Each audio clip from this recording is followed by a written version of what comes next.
What's going on, everybody, and welcome back to another video on the channel. In today's video, we are going to be doing a what if scenario for My Hero Academia, and we are going to be answering the question of what if Endeavor was a good parent.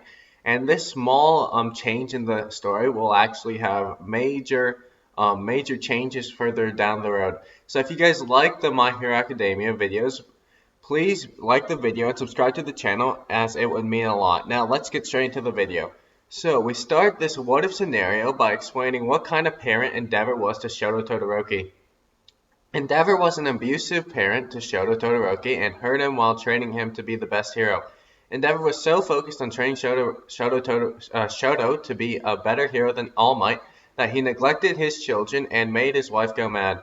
Endeavor being so bad to his children is why Shoto refused to use his left side for a long time, halting his quirk control of his flames.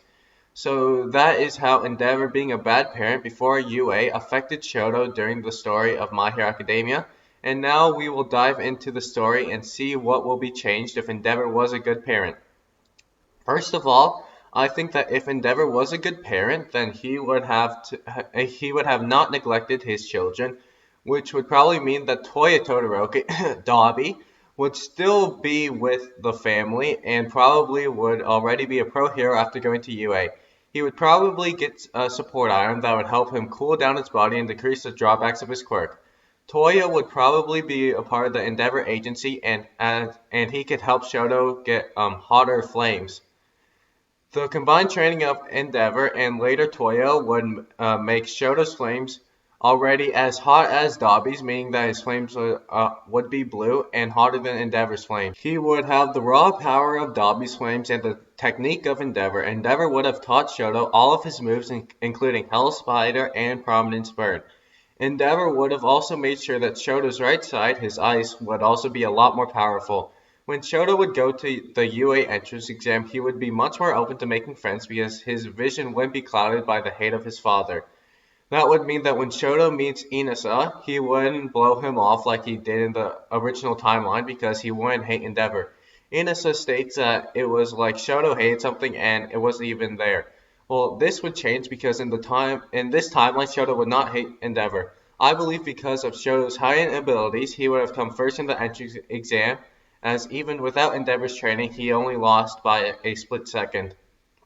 Inasa would come to UA because Shoto would actually be his friend, and the main reason he went to Shiketsu High was because of Shoto. Inasa would naturally be placed in Class 1A because of his raw talent and control over his quirk.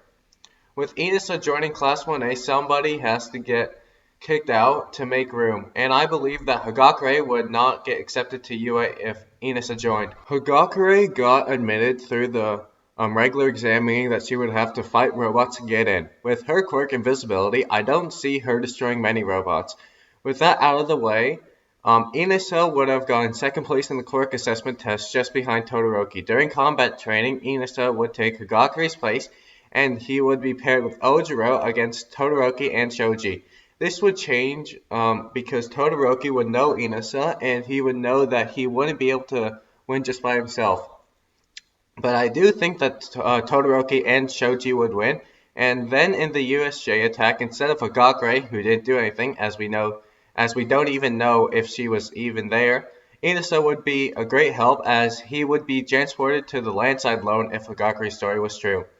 With Todoroki and Inasa both in the same area, they would have beat the villains much more quickly, and they would be able to get to the center and help All Might way earlier. Instead, I think that they would arrive at the center of the USJ at the same time as All Might.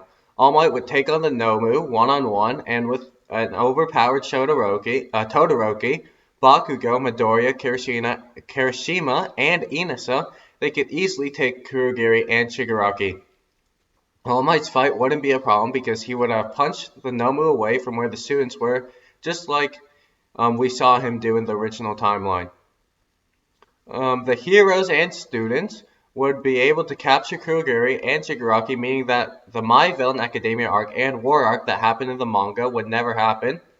All For One and All Might would never face off in Kamino because the only reason All For One revealed himself was because Shigaraki was in trouble.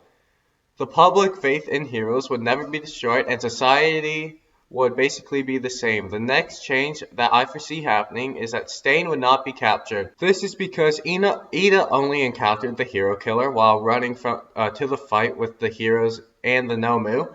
And if Iida isn't going to be there, then Midoriya and Todoroki wouldn't be there as well. Since the hero killer would not be captured, he wouldn't inspire copycat villains like Spinner and Toga.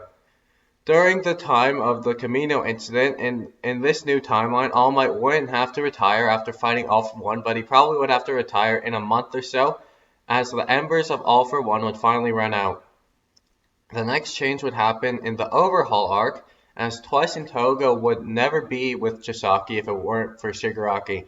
This would mean that the heroes would probably lose the fight because it was Toya and Twice, because of Toya and Twice that they captured Mimic, and it was also because of them that the Ryukyu Agency went down to help Deku fight Overhaul. Overhaul would get away and sell the Perfected Quirk destroying bullets to the underworld and sell the Perfected Quirk restoring bullets to the heroes.